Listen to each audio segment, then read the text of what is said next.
नमस्कार, मैं हूं अदिति और आप देख रहे हैं न्यूज नेशन के डिजिटल प्लेटफॉर्म पर न्यूज अपडेट। टेरर फंडिंग के सबूत मिलने के बाद सेंट्रल गवर्नमेंट ने पॉपुलर फ्रंट ऑफ इंडिया यानी पीएफआई को बैन कर दिया है। पीएफआई को बैन करने की मांग कई सालों से कई राज्य कर रहे थे। हाल ही में एनआईए और तमाम राज्यों की पुलिस और एजेंसियों ने पीएफआई के ठिकानों पर छापेमारी की और सैकड़ों गिरफ्तारियां की। केंद्रीय एजेंसियों से मिले पुख्ता सबूत के आधार पर गृह मंत्रालय ने पीएफआई और उसके 8 सहयोगी संगठनों पर 5 साल का बैन लगाया है।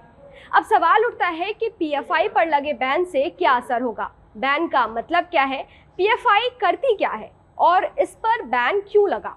इस वीडियो में हम डिटेल में इस पर बात करेंगे। सबसे पहले हम बैन पर आते हैं। बैन का मतलब क्या है? फुल एक्टिविटीज प्रिवेंशन एक्ट यानी यूएपीए के तहत केंद्र सरकार किसी संगठन को गैर कानूनी या आतंकवादी घोषित कर सकती है। इसे ही आम बोलचाल की भाषा में प्रतिबंध या बैन कहते हैं।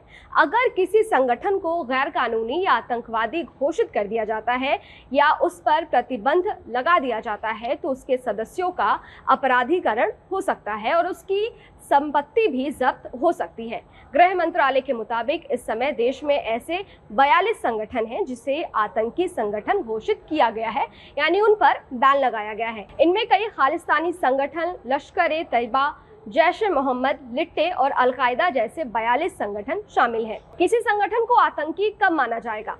यूएपीए की धारा 35 केंद्र सरकार को किसी संगठन को आतंकी संगठन घोषित करने का अधिकार देती है, लेकिन किसी संगठन को तभी आतंकी संगठन माना जाएगा जब केंद्र को लगेगा कि वो आतंकी गतिविधियों में शामिल है।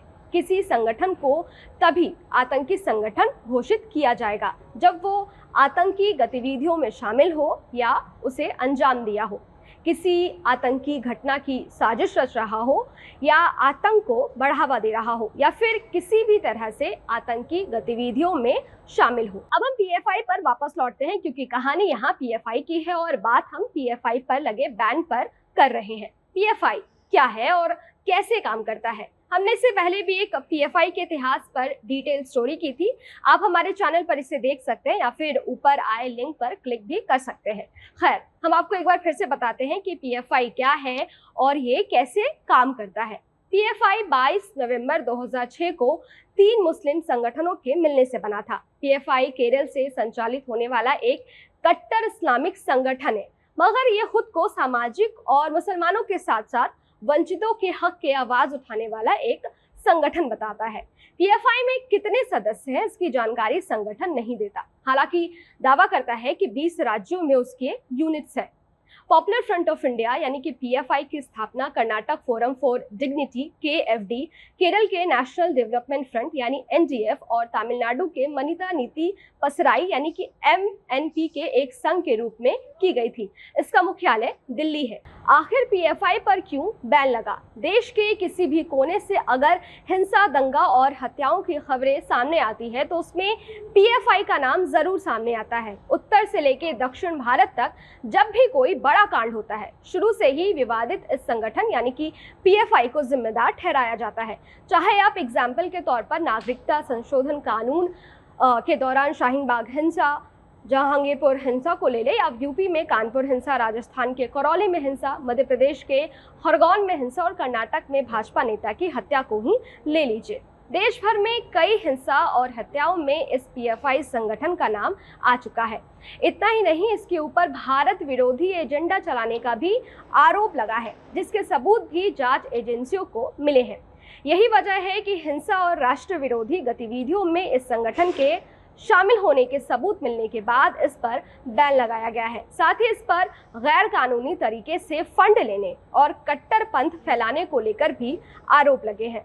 सरकार ने पीएफआई को बैन तो कर दिया है, लेकिन सरकार ने इसे लेकर क्या दलील दी है, इस पर भी हम बात करेंगे। केंद्रीय गृह मंत्रालय की ओर से मंगलवार रात जारी एक अधिसूचना के अनुसार केंद्र सरकार का मानना है कि पीएफआई और उसके सहयोगी ऐसी विनाशकारी कृतियों में शामिल रहे हैं जिससे जन व्यवस्था प्रभावित हुई है। देश के संवैधानिक ढांचे को कमजोर किया जा रहा है और आतंक आधारित शासन को प्रोत्साहित किया जा रहा है और उसे लागू करने की कोशिश भी की जा रही है। अधिसूचना में ये साफ कहा गया है कि संगठन देश के खिलाफ असंतोष उत्पन्न करने के इरादे से राष्ट्र विरोधी भावनाओं को बढ़ावा देने और समाज के एक ऐसे विशेष वर्ग को कट्टरपंथी बनाने की लगातार कोशिश कर रहा है। गृह मंत्रालय ने कहा है कि उक्त कारणों के चलते केंद्र सरकार और दृढ़ता से ये मानना है कि पीएफआई की गतिविधियों को देखते हुए उसे और उसके सहयोगियों या मोर्चे को तत्काल प्रभाव से गैर कानूनी संगठन घोषित करना जरूरी है। अब आखिरी और सबसे अहम सवाल कि पीएफआई को बैन करने का क्या असर होगा, क्योंकि गृह मंत्रालय ने पीएफआई को गैर कानूनी संस्था घोषित कर दिया है और 5 साल के लिए इस पर बैन लगा दिया है। इसका मतलब ये हुआ कि अब पीएफआई यानी पॉपुलर फ्रंट ऑफ इंडिया अब किसी भी एक्टिविटी में शामिल नहीं हो सकता, ना ही वो एक्टिव हो सकता है, ना ही वो किसी प्रकार की गतिविधि को अंजाम दे सकता है। सरकार के एक्शन के बाद वो ना तो कोई कार्यक्रम आयोजित कर सकता है और ना ही उसका कोई ठिकाना या दफ्तर होगा और ना ही किसी से फंड ले सकता है और ना अपने नेटवर्क को और भी ज्यादा मजबूत कर सकता है। कुल मिलाकर पीएफआई अब किसी भी तरह की गतिविधि में शामिल नहीं हो सकता है और इससे उसके टेरर लिंक कमजोर पड़ जाएंगे।